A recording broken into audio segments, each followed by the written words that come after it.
Hi guys, this is Daniel Alexander Cannon here on The Supernatural Show. The show that is not for entertainment purposes.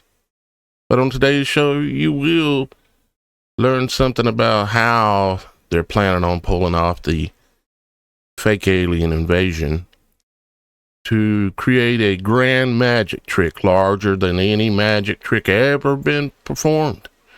Bigger than what happened in that September day back in '01. Bigger than what happened on that day, December the 13th, up in Newtown, Connecticut.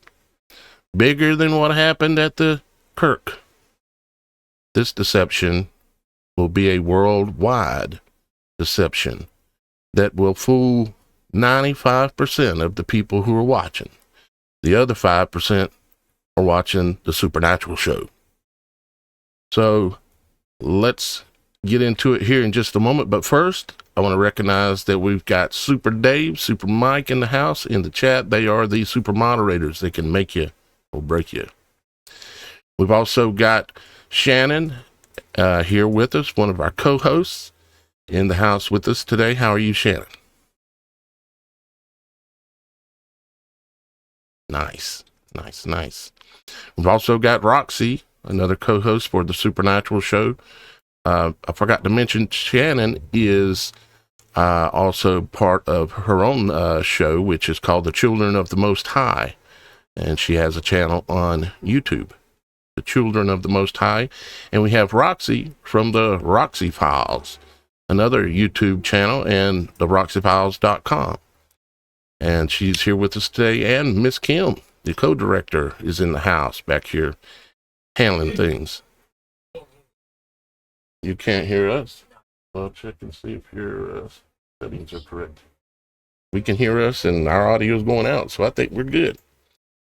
All right, so let's talk about, well, what you see on the screen here.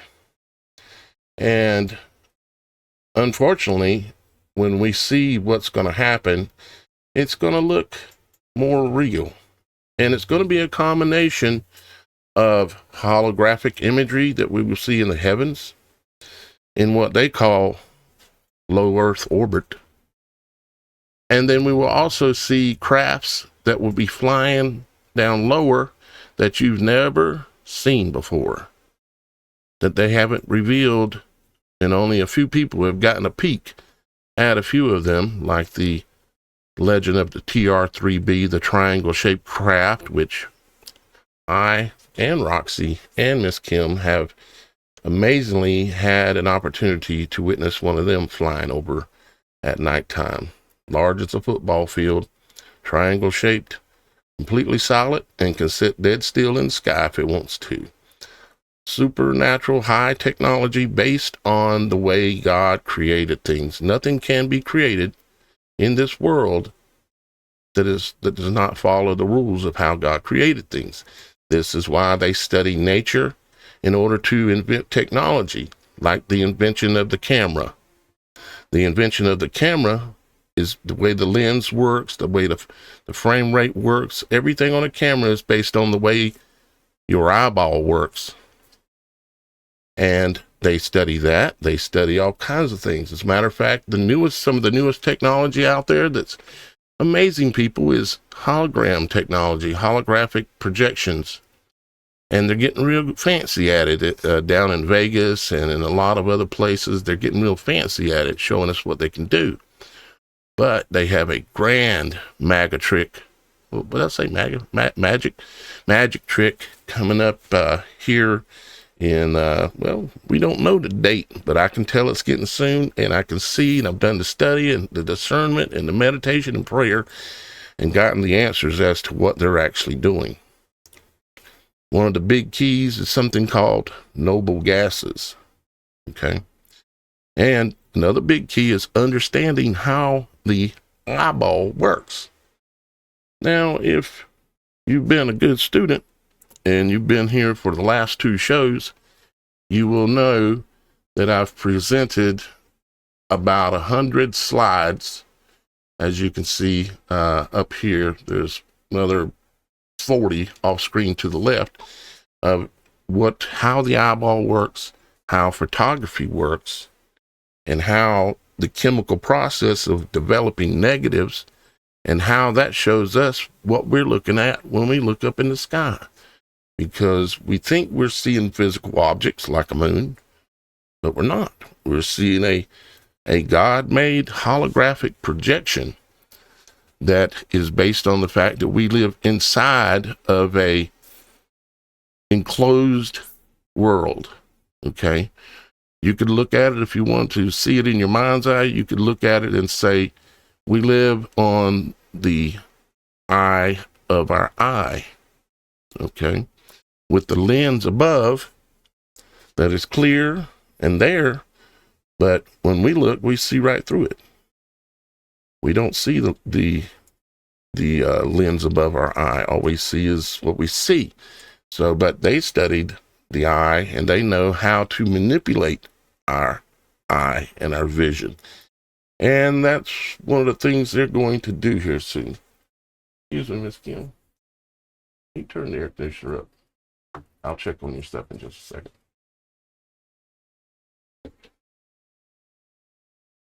Uh-huh.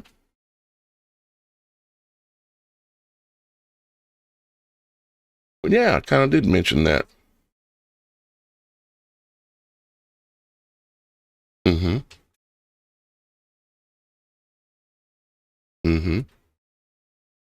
Yeah, if you look up hologram, let's look at hologram 10 by 10 booth.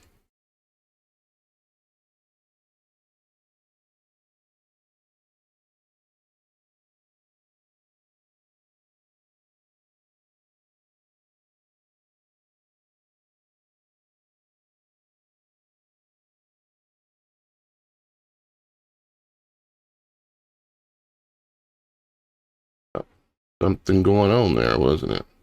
Mm-hmm. Most of us have seen this kind of stuff lately.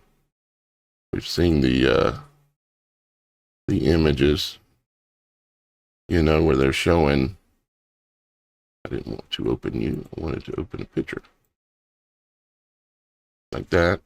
They've been showing off this Holo Connects, right? And showing how real it is. And they're having people show up on television shows that aren't there as well. And so they're showing it off. But let's see if I can find one of those 10 by 10 booths real quickly. I didn't pull this up prior to the show. They have what's called basically a 10 by 10 booth that they use in order to create an immersive, kind of like what they're talking about here, immersive experience where you can look from any angle and you can't tell what you're looking at is a hologram. And if the setup and the training and the planning is correctly, you can literally fool a whole lot of people all at once. Now, I can't go back through everything I went through in the last 2 days. You're going to have to go back if you are lost. All you got to do is go back 2 shows and start watching The Moon in Your Eye, Part 1 and Part 2. And then you can come here. I'm going to try to go through this, not slow, but in a way that Shannon and Roxy, y'all guys can chime in and ask questions or give input, that kind of thing. And of course, we've got everybody in the comments as well. We see y'all guys there. See Snowball and Calamity Chain, and of course, Super Mike Smith. All y'all guys, thank you very much for being here. And matter of fact, there's a bunch more of you here as well, obviously. What's happening, Robin? Good to see you. And good to see Derby Jack. All under the dome. Yep, exactly. But a lot of people still don't realize that we live under the dome. And, but when I start explaining this, and if you, in your mind, understand that we live under a concave dome, okay? I don't know if it's physical in nature or just some other type of energetic nature or what exactly. I can't say that yet. I'm figuring out this puzzle piece by piece, okay? So, but let's start here and talk about a satellite-based laser hologram, okay?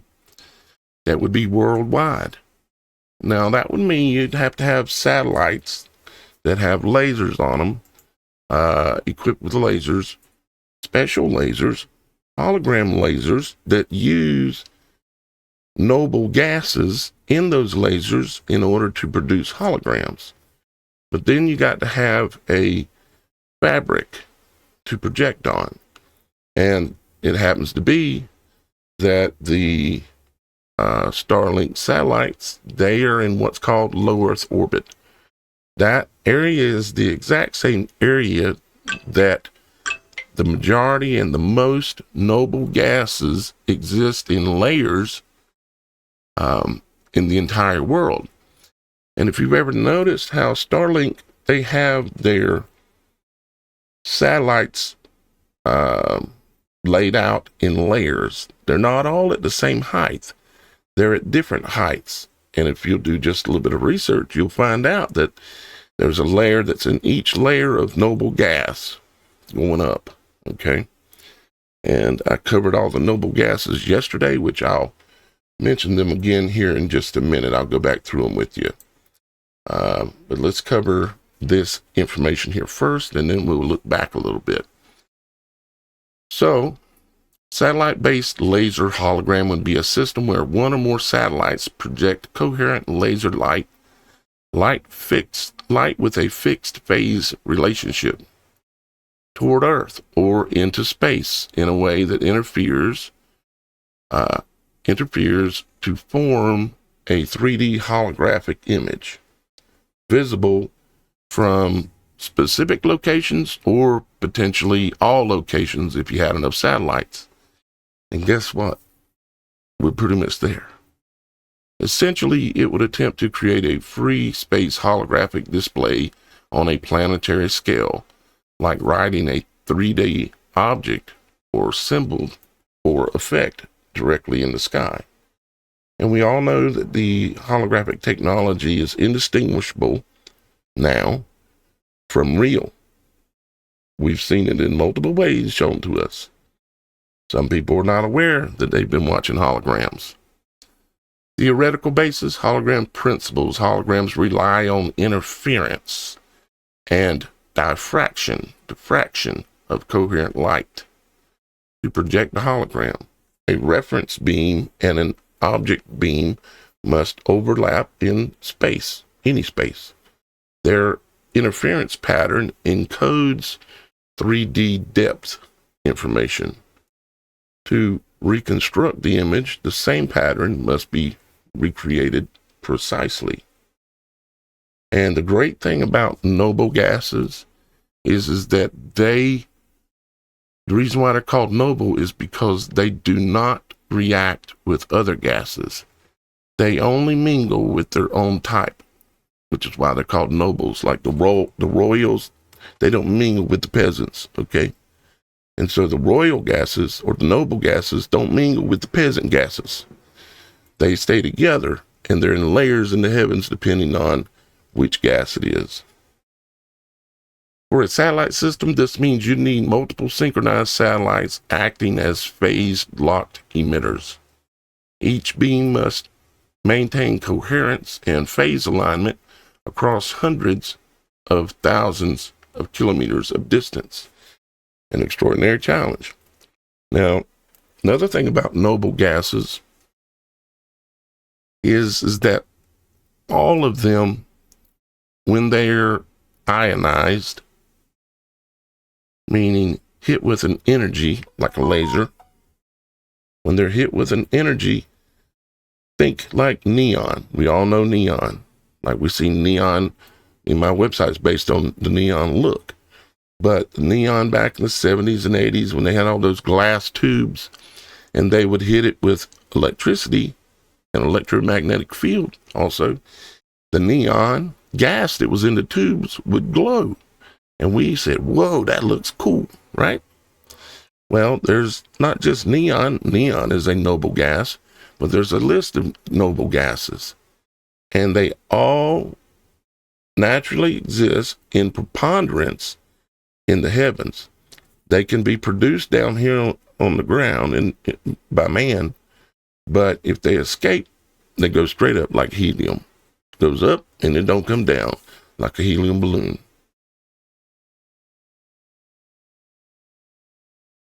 Atmospheric scattering, plasma excitement.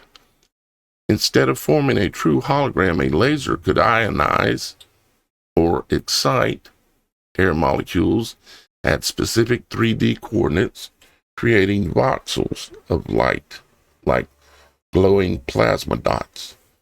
We've all seen the lasers, how they scan backwards and forth. They're so fast, and they can scan so fast, which is called a refresh rate, like your television or your computer screen. Have such a fast refresh rate that the entire image seems real. It's like pixels in your computer screen, and it can scan so fast. They even have televisions based on it. It's called plasma televisions. So this has been done experimentally from ground systems. For instance, Ariel Burton, Nahum University have demonstrated 3D images made of plasma points in midair. Scaling this up to orbit, in theory, to create visible 3D images in the sky. Coordinated satellite arrays. A network of small satellites could form a phased optical array, the light equivalent of a radio inframeter. Okay. And if you remember at the end of yesterday's show, I showed you something called an inframeter. Okay, and it showed you how I didn't explain all of it, but I showed you an inframeter. If phased locked precisely, they could steer and shape light holographically at a target point in the atmosphere. Ground-assisted projection. Ground-based lasers could interact with orbital mirrors or diffractive elements on satellites to shape light patterns, using the satellite as a dynamic optical mask. Holographic radar. Microwave analogs.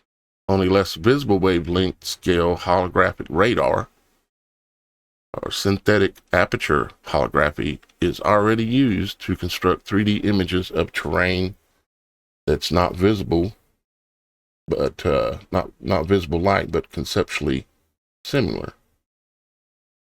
Now, here's where it gets really interesting. The noble gas layer concept, my concept. In the Earth's upper atmosphere, mesosphere to the thermosphere, which is where Starlink happens to be, traces of noble gases exist. Helium dominates near the exosphere. Neon, argon, and xenon appear in smaller quantities lower down. Now, xenon, most of y'all guys will recognize that from the lights that they use at the location in New York City, where there's those two buildings that used to be there. And once a year, they turn on those purple lights, bright white, but they're purple heliotrope lights, and they shine them way up into the sky as far as the sky can see. Yeah, those are xenon bulbs, okay? Because when excited, they produce that kind of light, a color, a purple, a heliotrope. So neon, argon, and xenon appear in smaller quantities lower down. Now, they will tell you, if you look at the science, they will say, oh, well, these gases just escape on out into space. There's nothing to stop them from getting away. The truth is that there is something to stop them, and they're layered there, and they know it. These gases are sparse, and I don't agree with this. Some of this information was created for me, and some of it is not. And I will clarify. These gases are sparse, but they're not. But they can fluorescence if excited by high energy light or particle collisions, just like a neon sign, but on a planetary scale. So if a high-powered coherent lasers were aimed into regions where noble gases are more concentrated or seeded artificially, they could ionize the gas locally, producing visible light dots, which you would call pixels, okay, or plasma voxels. These light points could then be modulated to form a 3D image. Something to note is that all of the current holographic projectors all use noble gases in the equipment. All of them. That should tell you something. Mechanism of ionization projection. Targeting the satellite array coordinates where in the upper atmosphere to intersect multiple coherent beams. The intersection point, or the pixel, or the voxel, is where the electric field strength exceeds the ionization threshold of the target noble gas. Okay, for instance, neon. Excitation and emission. Once ionized, electrons recombine with ions and emit protons, meaning light, just like neon gas. It emits light at characteristic wavelengths. Helium produces bluish white, neon reddish orange, argon violet, xenon blue white or purple. Okay? And if you have areas where the gases are mixed somewhat, you can get even a different color. Just like the rainbow. Control. By rapidly shifting the interference point, meaning the pixel point or the nodal point where the energies cross, the interference where their beams are crossing. By rapidly shifting the interference point in 3D space via precise beam steering, you could paint an image or animation volumetrically millions of times per second. Persistence of vision. The human eye would perceive this as a solid holographic shape, like a moon, or a spacecraft, or pattern floating in the sky. Engineering and physical challenges. Gas density. At those altitudes, noble gases are, they say, extremely sparse. I say they're abundant because they can't get out, and they go up against the firmament and they layer. Because why do they layer? Why don't they just mix all together? Because they're noble. They're like the royals. They don't mix with the peasants. They don't mix with other gases. They like to be with their own kind. That's why they're called noble gases. You'll need massive beam power, gigawatts. And of course, what have they been talking about? How much energy we're going to need to do all these things they got planned? Lots of energy. Localized seeding. You could release small bursts of noble gas at target altitudes via microsatellites or sounding rockets. Like, remember during the eclipse back in April 2 years ago, remember NASA was launching what they were calling sounding rockets. Remember that? They were doing tests. Mm-hmm.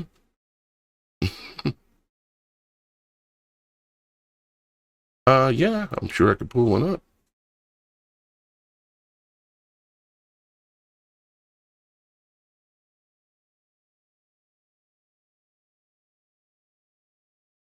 NASA Eclipse sounding rockets.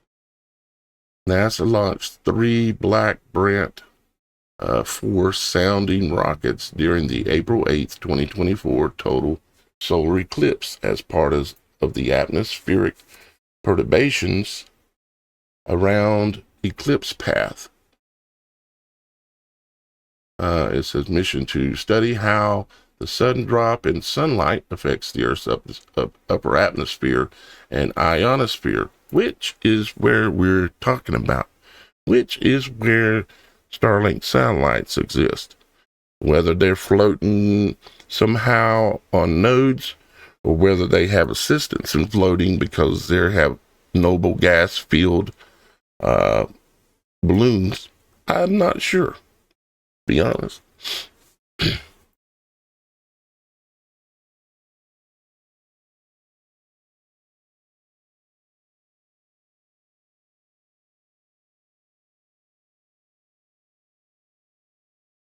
Uh-huh.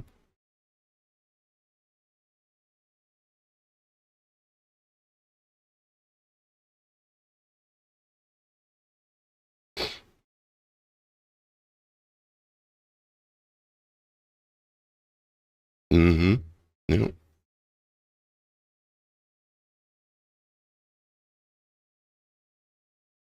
Mm-hmm.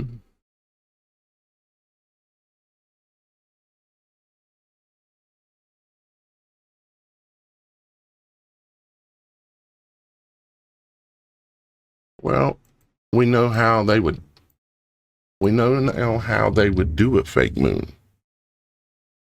If you take the information from the last 2 videos and this one today, you'll have the understanding of how they could even fake a moon. They can create that holographic projection.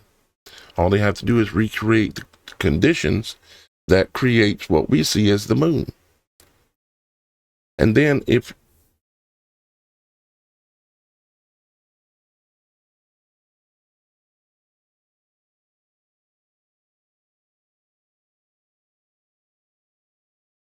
yeah, I've seen things about that too.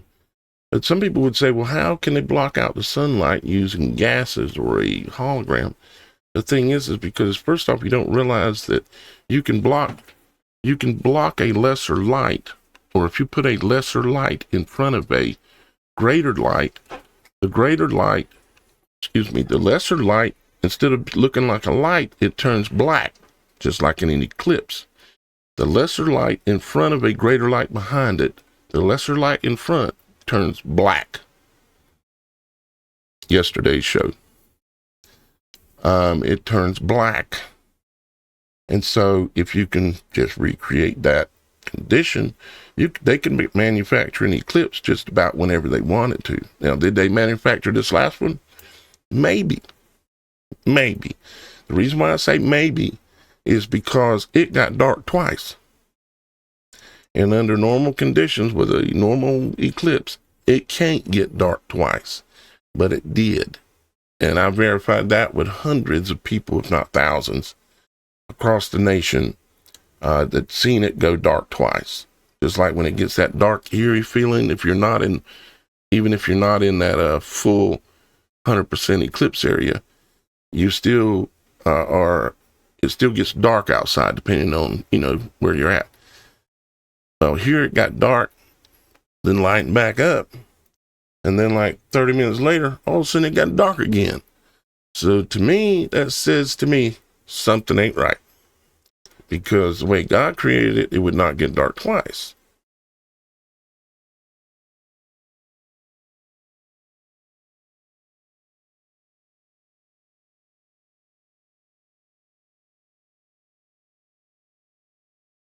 Uh-huh.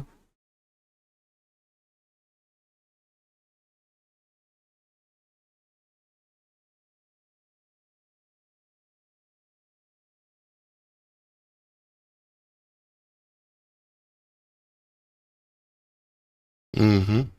Yeah, that was.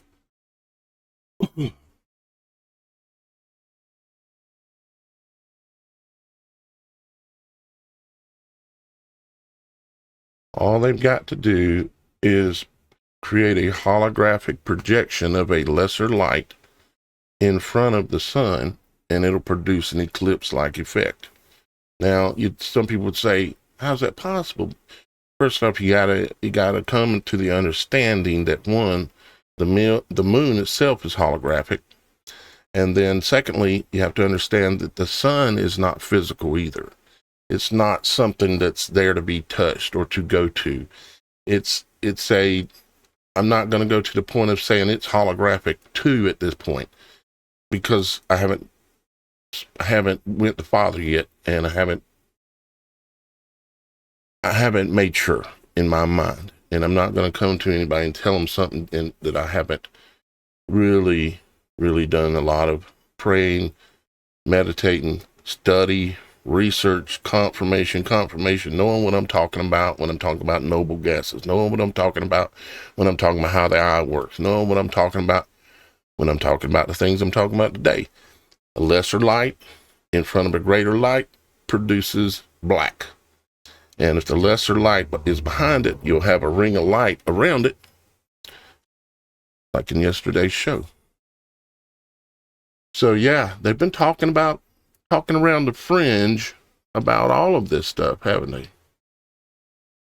All right, so power and beam control, creating ionization at hundreds of kilometers away, requires petawatt class pulse lasers, short bursts, adaptive focusing systems to compensate for atmospheric scattering, which there is no scattering at the level of where the Starlink satellites are at.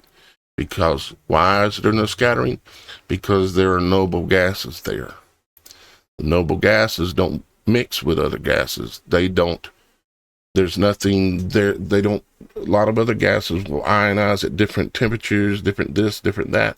Noble gases have a set number, is how they work. That's why people can create neon pretty easily, because it's known exactly how they react and how to make them produce light. Quantum synchronized optical clocks for phase. Think about the moon, all the phases of the moon. And when you start talking about holographics, the word phase comes up over and over and over. Phase alignment across multiple satellites. Theoretical enhancements, resonant ionization tuning, matching the laser wavelength to the gas resonant frequency with lower energy thresholds, quantum coherence distribution, using entangled photon pairs or quantum timing links to synchronize layer phases across satellites. You see, all the satellites that Starlink is currently putting up, they admit that they're all equipped with laser systems. Now, they'll tell you they're for communication from satellite to satellite, and that's true. Because if you're going to pull off something like this, they've got to do that they've got to communicate satellite to satellite, but they've also got to communicate from a source that's providing the feed. They've got to have real good Wi-Fi in order to make sure everybody is exact on time. It's like a big stage act magic trick. It don't work if the timing ain't right. Artificial gas clouds, deploying small, localized noble gas clouds could theoretically enhance things to serve as the projection medium, possibly reusable, which is not needed. The gas clouds are not needed because the gas is already there. It's in layers. The noble gases are all in layers, in order, in the heavens above, below the firmament.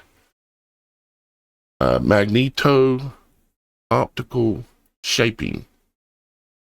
Use Earth's magnetic field or controlled magnetic fields to contain and shape the plasma region, improving definition.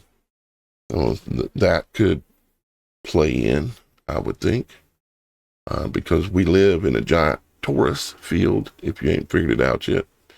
Everything exists in torus fields. It's interesting, too, when I've figured all this stuff out, it starts to make me think about so many other things. Like how angels produce the white light that they produce. And, because oxygen it is ionizable also, just like noble gases. But oxygen's not noble because it will mix with other gases. But if there's oxygen in the air, it acts like an accelerator for fire or light. And so it makes me think about how angels appear as the orbs of light, angels of light.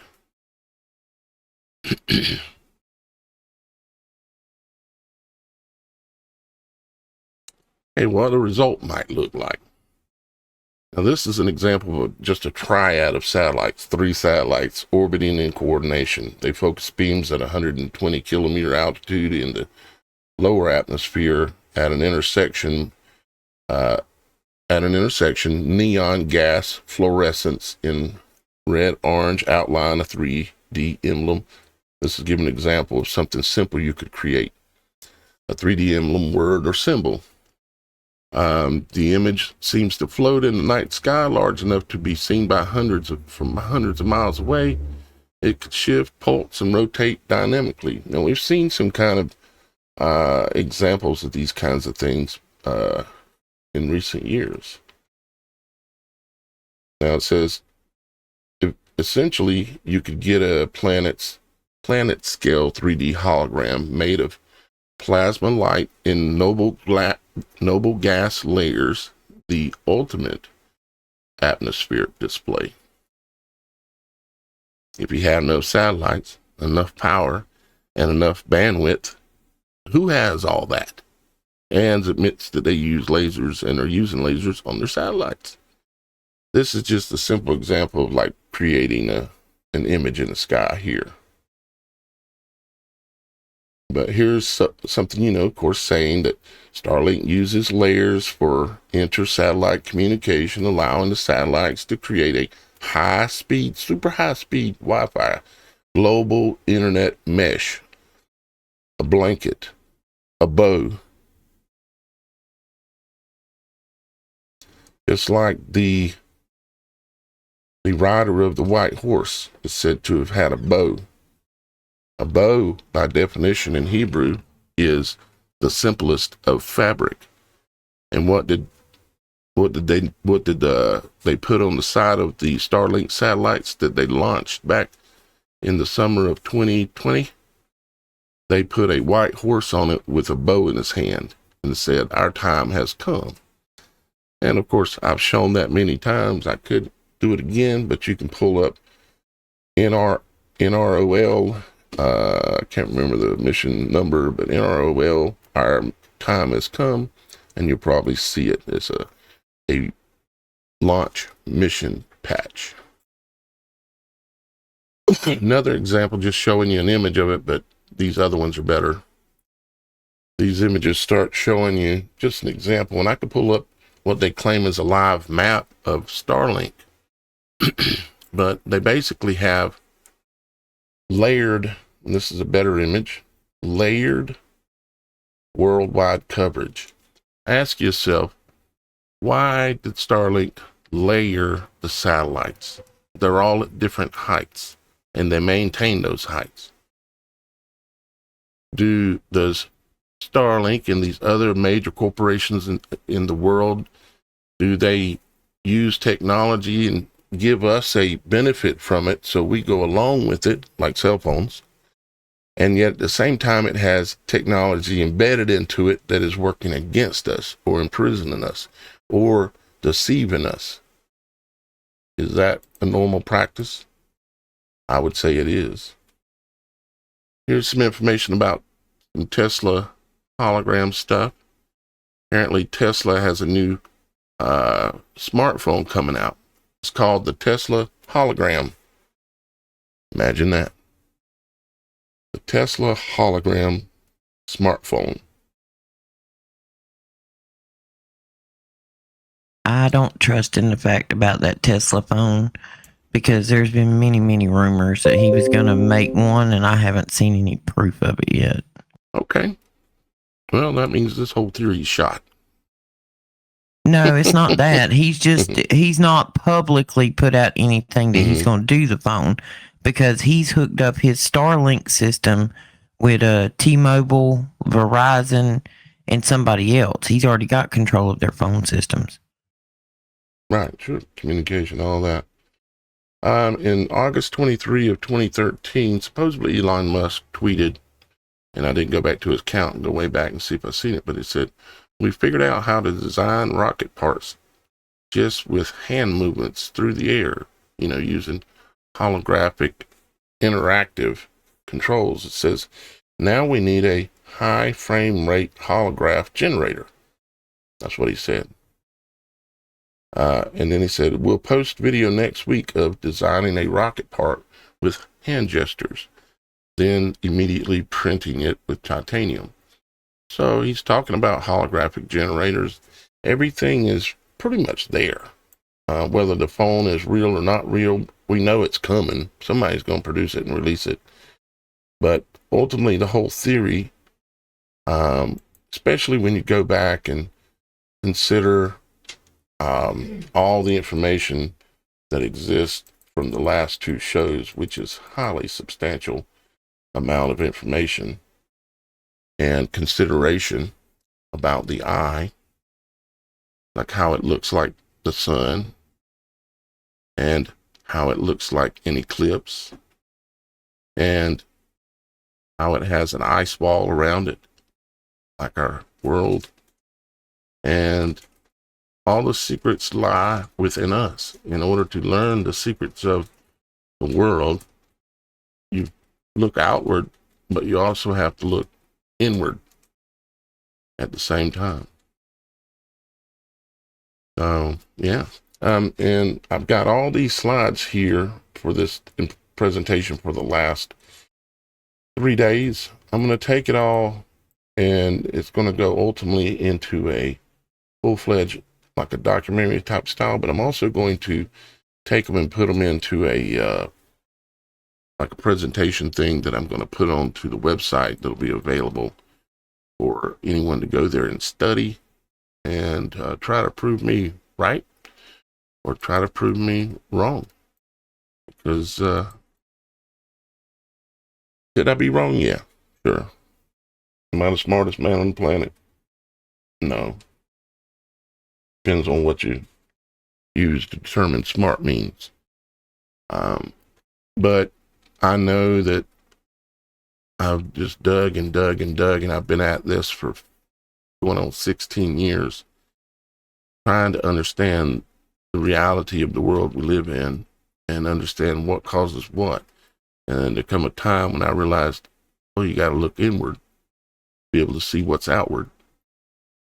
In order to be able to understand what's outward, look inward, and how you have to study nature and all these things. And so, that being said, let me put up the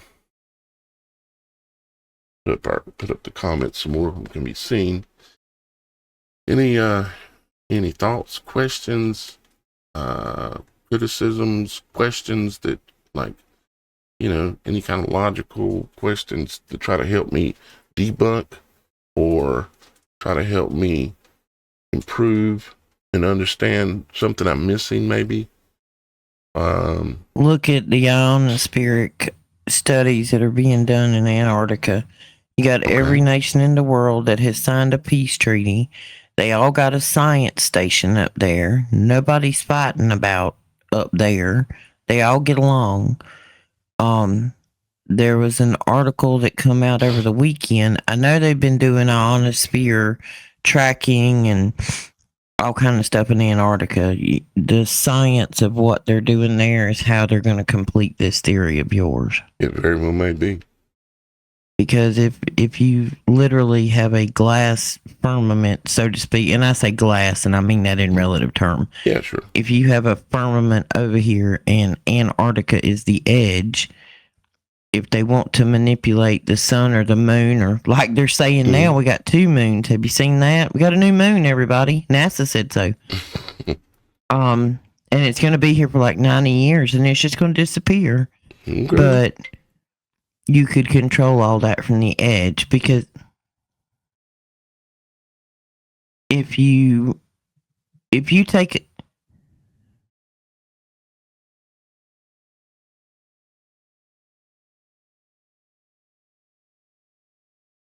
We thought you were losing it. No. You can't You've done that lose before. what you ain't found yet. But if you take a wine glass, you know how it's got the convex in it, and project the light up the stem of that wine glass and let it project onto a wall. Like a laser light, shine it up. That would be interesting. Wow. Well, you can actually take a wine glass and a cell phone, and you can set it up and turn it into a projector. Like if you want to watch a movie on your phone, but you want to see a bigger screen, you just project it through a wine glass at the right angle, and you've got a projector. It's just going to magnify what you're seeing. So you're not going to have to project this on this massive scale. If I only had a wine glass. So but ionospheric study is what they've been doing in Antarctica for a long time. And there's one of those whistleblower gentlemen. I'm not going to call no names, but I ran across an article this weekend, which is exactly what he said they were fixing to do. That they were going to take the ionospheric studies that they've done up there and use that to essentially enact Project Bluebeam.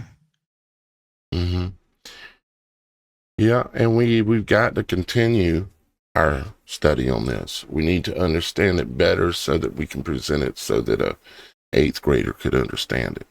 Because I know as I'm presenting some of this, some of the things I'm saying, some of the concepts, I normally like to present so that an 8th grader could say, I understand, Daniel.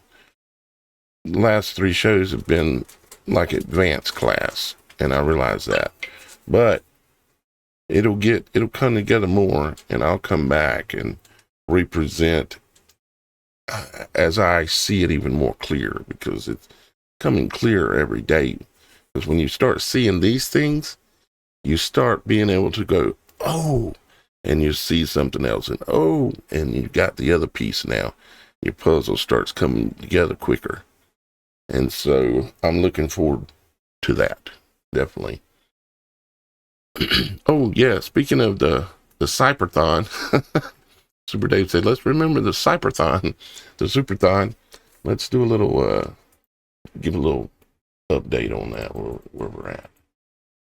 We made a little bit of progress, so I want to give credit where credit is due. Since yesterday, we, let's go to the Superthon page. This is the Supernatural.Show October Superthon, where I go live for 31 days every day for a month of October, which has been quite the challenge, but it's making me stronger. Actually, I'm getting good at this. And the first week and a half was tough, but I'm starting to get stronger. So this is good. So, but it's a fundraising project in order to do a number of things. But one is to upgrade the PC in the current studio that I run all this from as the director and part of the show itself. And because the reason why we don't have our cameras on right now is because this this computer doesn't have the CPU capability to run off all 3 or 4 of our cameras. Even it's struggling with even one camera on. So yeah, so there's that. And there's just a number of other things that we need to do. And $10,000 really ain't much money. I've got 100,000 subscribers just on Logic Before Authority. If everybody gave $1, that'd be $100,000. Who couldn't give $1? It's just, it makes so much sense. It would be so easy if people will participate. Now, last time around, we were at $2,044, and we're on day 20. Got some ground to make up. However, in the last 24 hours, we did make up a little bit of ground. Let me refresh the screen and see where we landed at.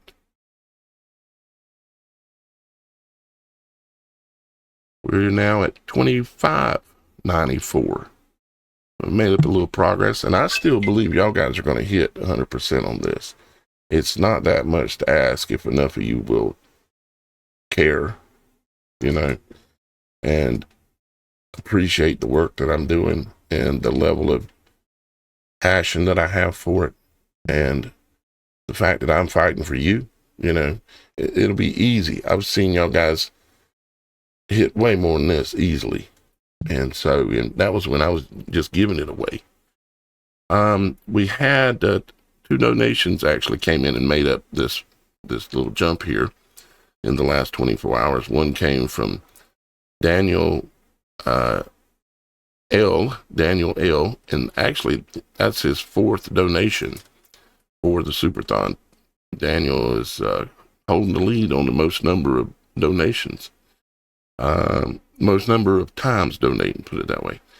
And then we also had another donation from Isaac C, and that was his first donation. And thank you very much, Isaac, also.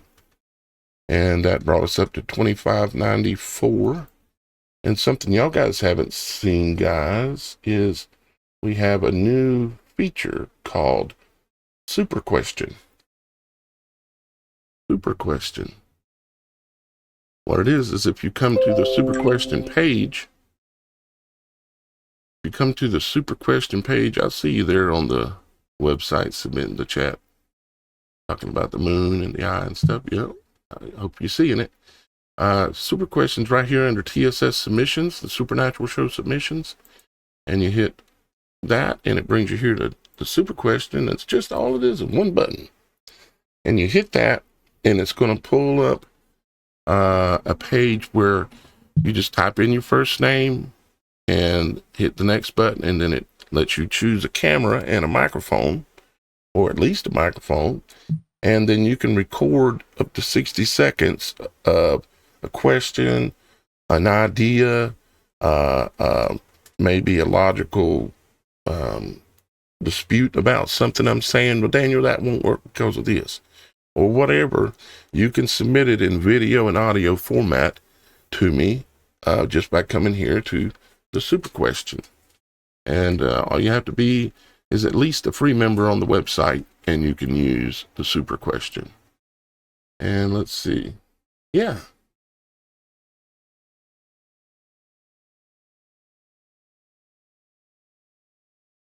I should have that. Yep, I should have that by tomorrow. I haven't put them up intentionally because if you show somebody's hat 10 times and then somebody submits towards the end and their hat only gets shown once, the person who gets shown the most has an advantage. So I'm kind of waiting till it's kind of close to Halloween and then start showing them all. But we are getting kind of close, matter of fact.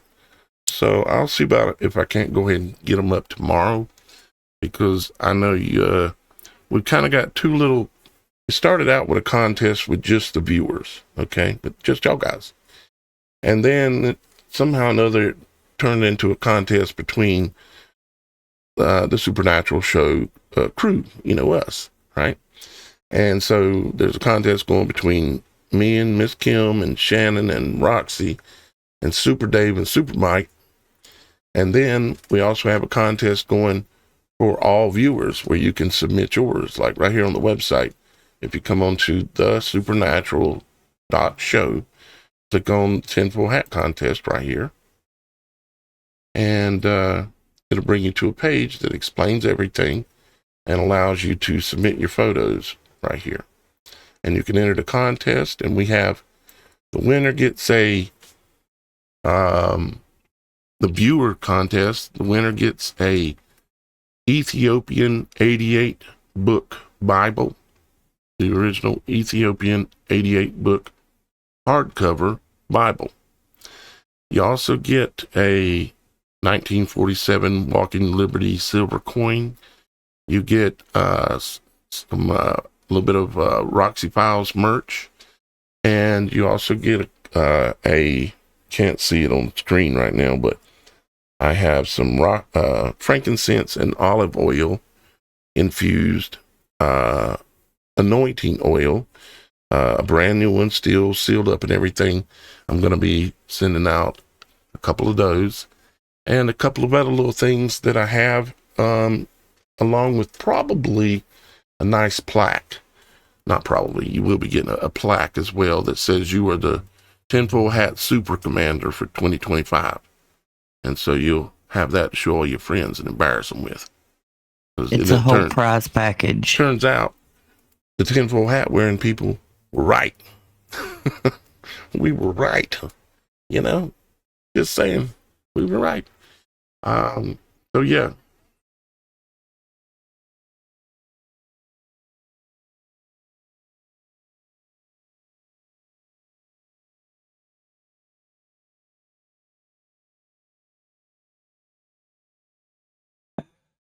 Mm-hmm. Mm-hmm. Yep.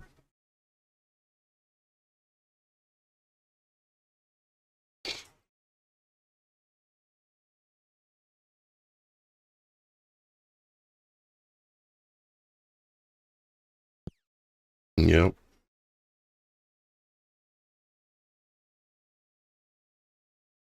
And that's the More Than a Conqueror YouTube channel.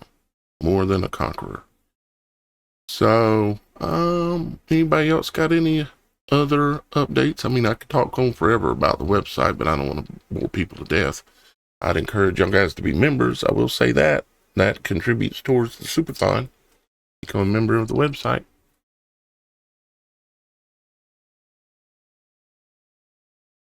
No, they're wanting some Roxy, I'm sure. Nobody wants to know what's on my mind today. Uh-oh. But anyway, my mind is full. It's a little irritated and overwhelmed today. But Shannon and I will be on tomorrow night on the Roxy Files and Thursday night on her channel together. About what time? How's that massaging to? Me and Shannon usually try to go on about 7:30 on my channel on Tuesday night, Eastern time. It can move or vary depending upon mine and Shannon's schedule. What schedule looks good for you tomorrow night, Shannon? Okay. Well, we're gonna aim for 7:30 Eastern tomorrow night.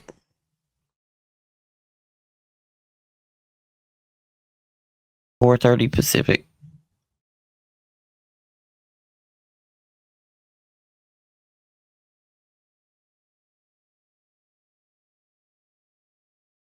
$9:30 Eastern. That's our late night. In my brain, it's not, but my face. Well, I don't know if y'all been on a Thursday night show with Shannon and Roxy, but the later the show goes, the more so the giggles do. A few people are saying they can't hear Roxy or Shannon talking. Y'all guys use your bookmark links? Yep. I mean, they could hear us earlier. I think they could. I bet they could hear Roxy, but for some reason they can hear me and Daniel. They can't hear Shannon. Your bookmark. Now they hear. And I know what they hear. I know what Shannon's done. I didn't touch anything. No, what you did is you bookmarked the link that gives you a new link. You didn't bookmark the actual new link that keeps that link. You bookmarked the. They're saying it's 5x5 now. Yeah, it is now. But I'll get with you, Shannon, and get you straightened out, darling. Just FYI, Shannon we were discussing. Go ahead. Shannon is our emotional support person, but not our tech support person. Thank you. I got. Yeah, just saying. It's well known. But yeah, that's okay. Sorry about that, guys. Not hearing Shannon. Yeah, I looked down at the meter, and it's part of my fault. I'm supposed to be the director checking everything. So I'm going to take the blame for that one, actually, because I should have double-checked all the audios. We should have made sure before we went live. I need to start doing that. So we need to do our audio checks like we were doing before, just to make sure everything's working. So we don't end up having Shannon talking the whole show and there's no audio. Hey, we're still learning, guys. We're literally running off of a thumbnail budget, putting on a show where we're live on 10 platforms right now.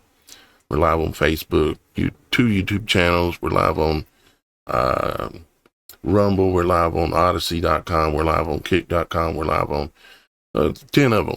So, yeah, and doing that on the thumbnail budget, that kind of thing. So, but we're getting there, and we will get better with time even on that, especially once I hit this Superthon goal and get a new PC, and then just have this one as a extra one that's doing side work. And that would be awesome. So, well, I think we kind of gave them some additional information today, especially if you haven't seen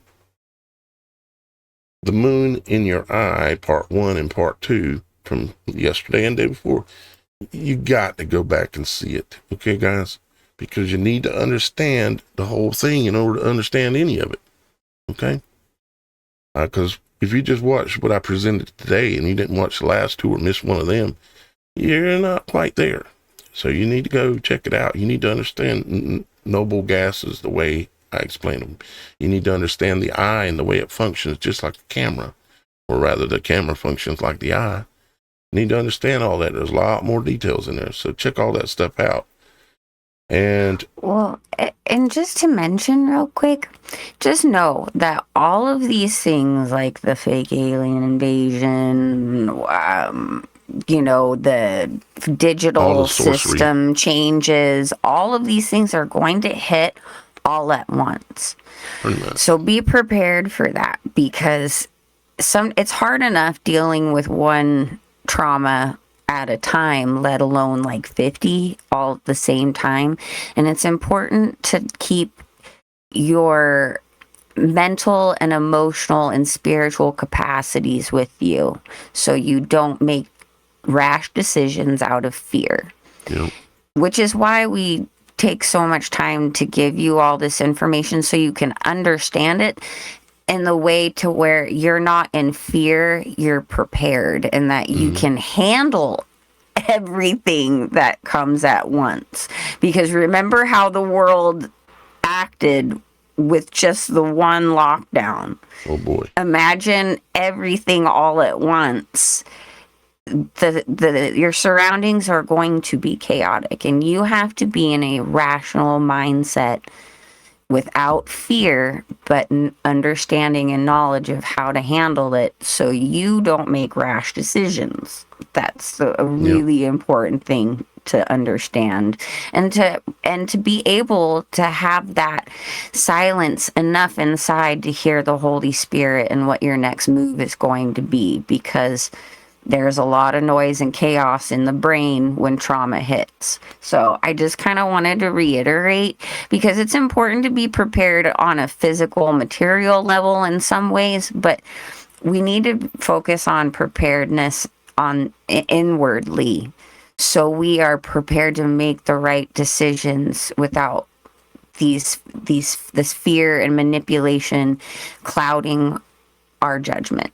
So I just wanted to throw that out there. I know I'm probably preaching to the choir, but it's really important, because again, even just with the trauma with the Kirk situation, the world people lost their dang minds. Yep. Okay, so just be aware that your decision making will play a big part in how things play off around you. And how you can survive. Okay. Yeah, you've got to remain calm. And the way that you're going to be able to remain calm is know the truth ahead of the storm. You see, if you already know the truth ahead of the storm, you've been prepared, because you've been seeking the truth, whether it be here on the Supernatural Show or somewhere else where you're actually getting the truth and not some weaponized version of the truth, because there's a lot of that out there. And a lot of good people are falling for it. But you'll be prepared. And then you're not going to react emotionally. And you're going to have to say to yourself, okay, just because all these people are freaking out, I ain't freaking out. They can go run to do this and go run to do that, whatever the government's telling them to do. I ain't doing it. I'm going to do what I'm going to do, because my life and my choices are mine. And you don't have to be like a sheep in a herd and just run because the sheep run. because that's natural human instinct. But it doesn't have to be. So, no, you're 100% on the money, Shannon. All right, guys. Well, we sure appreciate you being here. Thank you, Super Mike. Thank you, Super Dave. Thank you, Roxy. Thank you, Shannon. Thank you, Miss Kim. And thank you, audience, because we can't be here without you. That was exactly my next words, but I stole it. you stole my punchline.